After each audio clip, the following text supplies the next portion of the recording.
Good day, scholars. We are going to examine today in our lecture U.S. History Standard 11 and 12. We'll start with the Industrial Revolution that covers that is covered under U.S. History Standard 11. Examine connections between the rise of big business, the growth of labor unions, and technological innovations. U.S. industrialization. After the Civil War, the nation concentrated on expanding its power through industrialization. Industrialization is the change from making goods by hand to producing them by machines. There were many factors that contribute to our growth. They included technological advances in transportation, communication, and ways of doing business, led to enormous growth in wealth and power for some, but many problems arose as well. The rise of big business. First, we have railroads. Railroads connected the east to the west, making it faster and more efficient to transport for the transportation of goods and people. It also encouraged mass production and growth of a large corporation. Next thing was steel. Steel made it possible the building of these railroads and skyscrapers that allowed more use of limited space, and also oil. Oil made possible the running of trains, factories, and more efficient fuel supply. All right, first of all, we have Mr. John D. Rockefeller. Oil companies grew in this period, most notably the Standard Oil Company, founded by Mr. John D. Rockefeller. Standard Oil was the most famous big business of the era. Rockefeller also gained control of most other oil companies and created what is called a trust. By means of a trust, Rockefeller came to own more than 90% of America's oil industry. Standard Oil thus became a monopoly, which is a single company that controlled virtually all the U.S. oil production and distribution. All right, next we have Andrew Carnegie. Andrew Carnegie was of course, developed Carnegie Steel. Carnegie Steel was first billion-dollar company by creating monopolies and controlling entire production processes. Sold steel at low prices and put other steel companies out of business.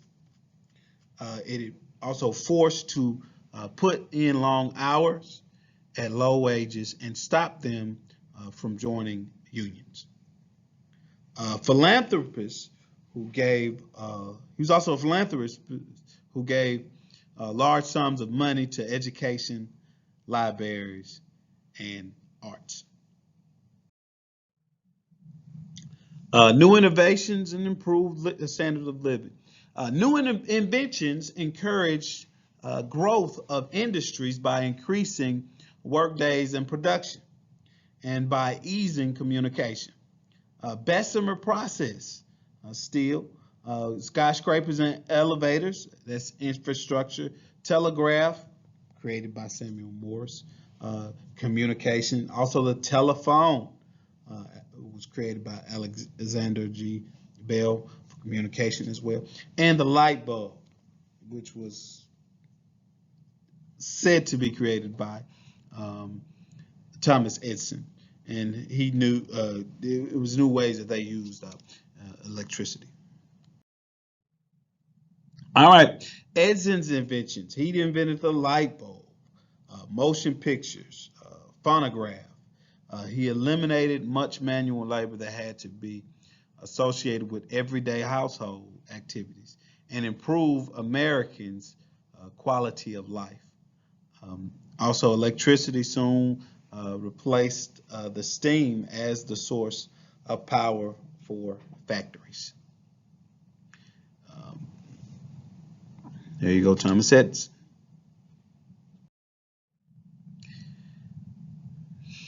All right, the phonograph.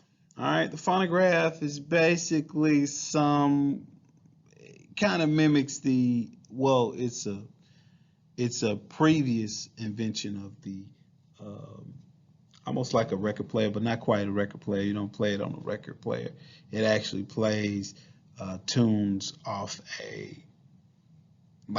almost like a roll dial kind of substance. Moving forward. All right.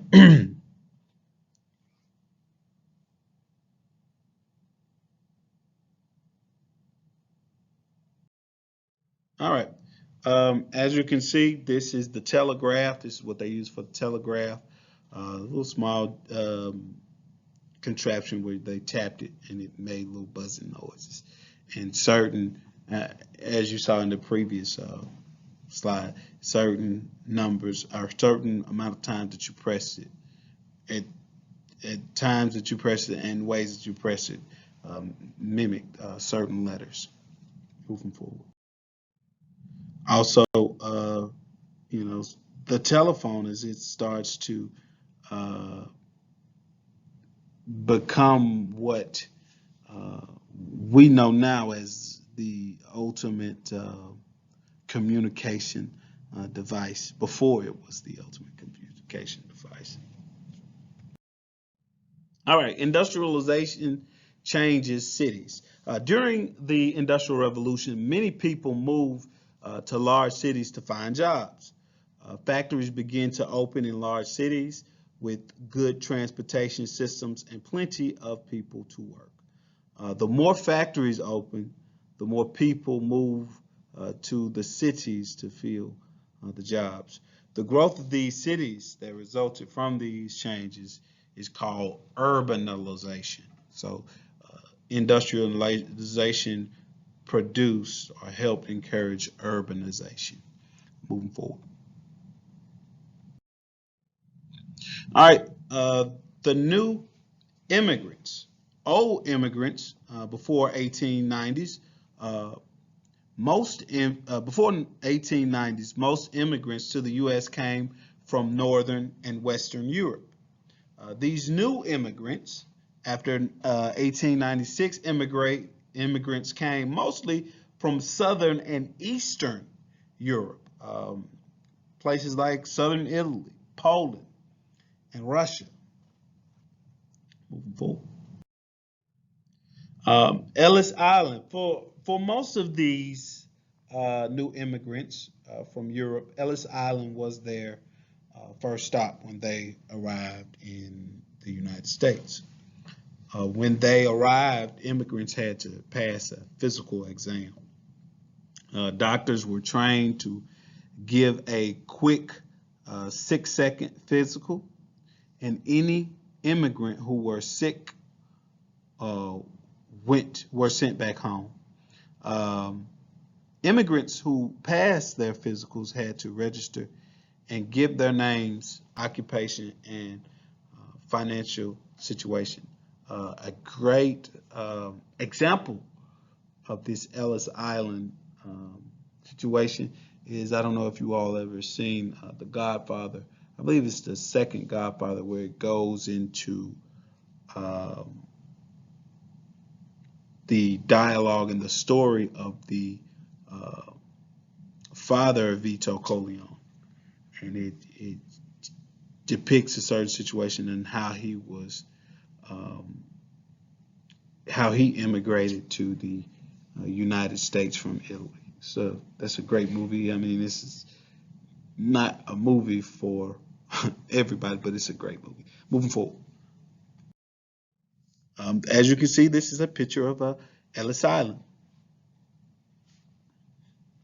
Oh, also in the movie, if you have seen Hitch, um, when they ride the water mobile or whatever that thing was to the place where the young woman's grandfather was brought to the country.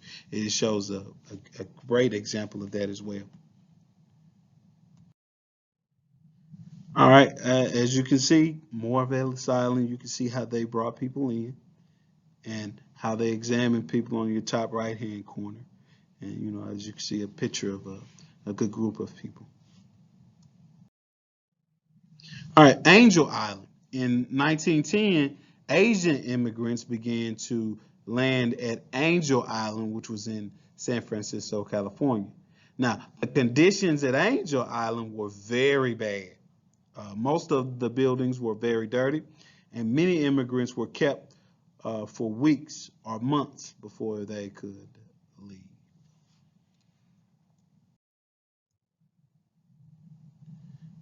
As you can see, some of the conditions there on Angel Island. Moving forward. Challenges that were faced by immigrants. All right, they had to learn how to speak a new language, which of course is kind of tough. They had to find a job, also where they could find somewhere to live. And the thing about it is most cities, most state and cities, close to industrial jobs in the factories. They lived in ethnic neighborhoods, or better known as ghettos, and they helped to create the idea of this melting pot that America now is known as. Many faced social and legal discriminations, things like lower pay and violence.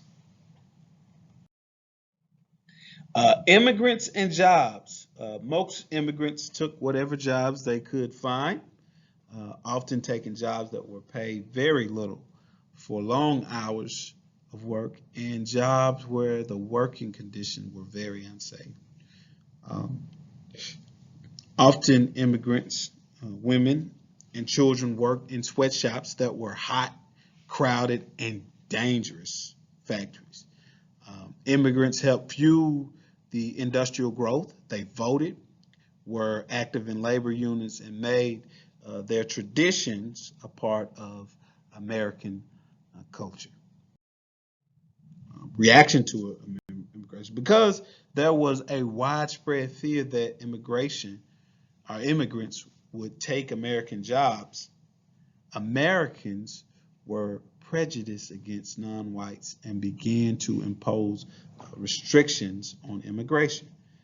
Nativism, that's just discrimination against immigrants and others who were not white, native-born Americans. This led to the view, led many to view the fast-growing immigrant population as dangerous to the American political system. They passed laws that required a tax for immigrants and barred certain groups of people, such as criminals and people with mental illness. Um, the Chinese Exclusion Act banned Chinese immigrants for 10 years. Also, Chinese labor received lower wages than whites for the same work, and some white people refused to work with Chinese workers as well.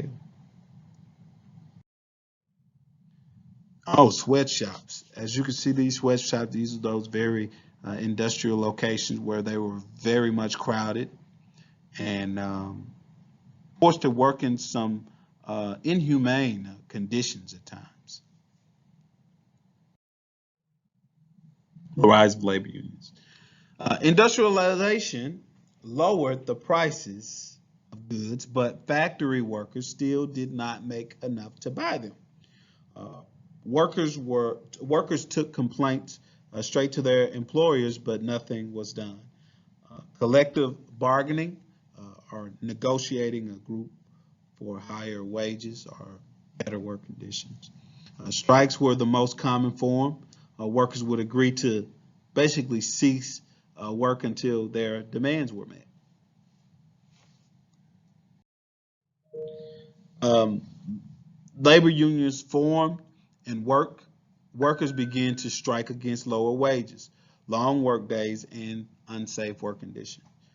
The American Federation of Labor, organized by Samuel Gumper, was effective in bringing about awareness and unity between employers and workers. Famous strikes. You got the Haymarket protest. That was a strike by Chicago Labor Union, ending in police wounding and killing strikers. You also had the Great Railroad Strike. That was a strike by railroad workers, ending in violence and struck down by the government. Pullman Strike. This was a strike by railroad sleeping car workers that ended by government interference. And then last but not least, the Homestead Factory Strike. This strike was by workers at Carnegie Steel Factory that led to the deaths and arrest of union leaders and members.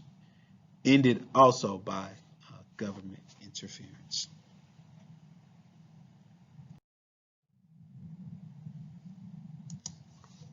All right, transportation.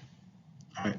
Before the Industrial Revolution, people relied on the horse and their own feet to get around. With the invention of the steam locomotive, transportation took a huge step forward. Railroads connected the east to the west as the Transcontinental Railroad was completed in 1869. The first two major railroad companies were the Union Pacific and the Central Pacific Railroads. The spread of railroads improved infrastructure. Mostly Irish laborers, Chinese, and former slaves built the railroads. All right, Transcontinental Railroad, as you can see, it basically moved from what it was at Omaha, Nebraska, onto Sacramento, and as you can see, that's how they moved from east to west. All right, as you can see, there it is again from Sacramento to Omaha, and you can see the infrastructure as it's built toward the east as well, and how they use that connection or those connections in the east to extend out toward the west. Moving forward. As you can see, this is a picture of railroad workers as they are building railroads connecting the east to the west. More pictures. As you can see, that looks like they're also getting ready to expand the railroad as they look to connect the east to the west.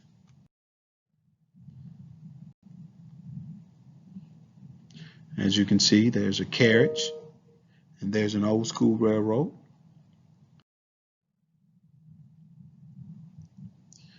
As we can see how the railroads looked at that time.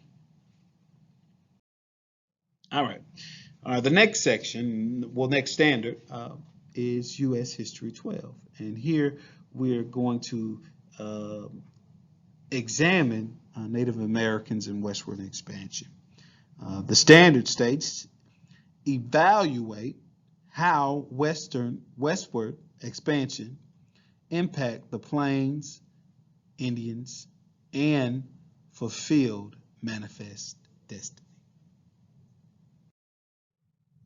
All right, westward expansion.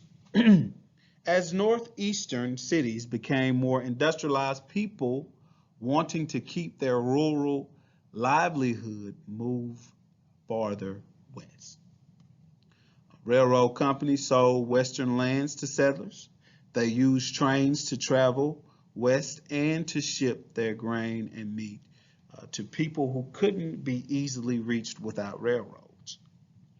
The U.S. government encouraged westward expansion through the Homestead Act, which gave 160 acres of public land to any head of a family who paid a registration fee, lived on the land for 5 years, and cultivated it or built on it. All right, westward expansion. Cattle ranching. Cattle were branded to identify who they belonged to because an open range system was practiced where cattle roamed freely. Cowboys were hired by ranchers to round up the cattle that belonged to the owners and drive the cattle to the nearest railroad to transport for sale. Ranching changed with the invention of barbed wire, which kept cattle from roaming. As ranchers began to claim lands and put up barbed wire, conflicts over land increased with the Native Americans. Uh, Farming. Due to difficult land in West, life was hard. In the West, life was hard for settlers who worked to make a life for their families. With increased inventions, new plows that tackled through tough dirt and sod, and new methods for farming, more people continued to move west. Native Americans had to compete with this massive influx of white settlers to the west in order to survive and protect their way of life. The building of roads and new inventions in farming and cattle ranching all benefited Americans moving west, but threatened the Native Americans' way of life. Native Americans, as you can see, these are different um, Native Americans moving forward. Assimilation. Through assimilation, children were required to attend English-speaking boarding schools, uh, forcefully taken from their parents. Native language and culture traditions were banned.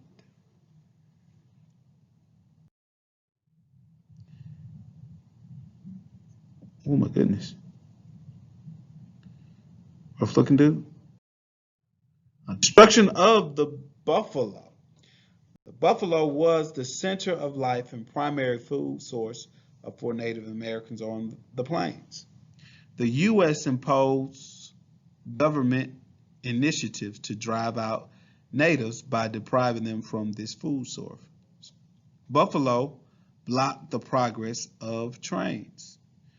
Commercial hunting was the main reason for the destruction. 2,000 to 100,000 were killed per day.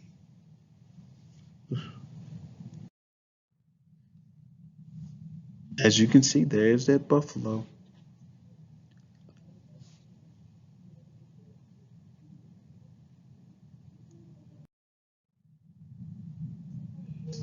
Wow.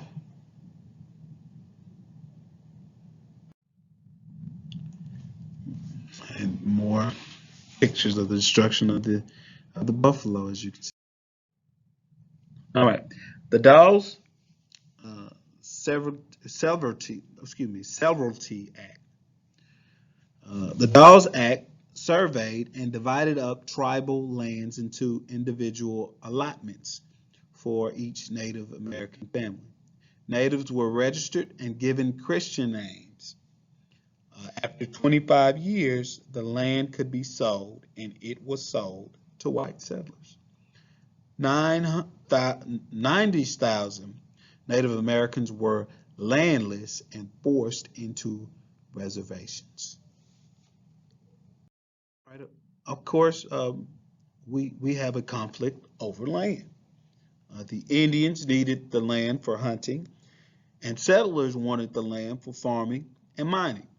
So the U.S. agreed to give the Sioux nation a large reservation, forgive my pronunciation, I know I got it wrong, of the land to the Dakotas. But the U.S. ended up breaking its treaty and moves in when gold is found in the Black Hills. All right, the Battle of Little Bighorn. Many Native Americans left the reservation and resisted westward expansion.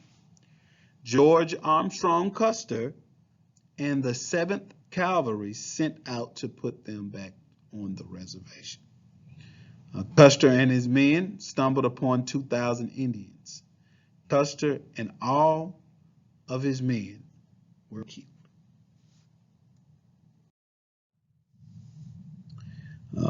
Battle of Wounded Knee, the Wounded Knee Massacre, excuse me. The 7th Cavalry ordered to disarm and escort a group of Dakota Sinnoks, Lakota, back to the reservation. The U.S. Army outnumbered and killed more than 100 men and women and children who were unarmed. This ended Native Americans' resistance against westward expansion. As you can see, the results.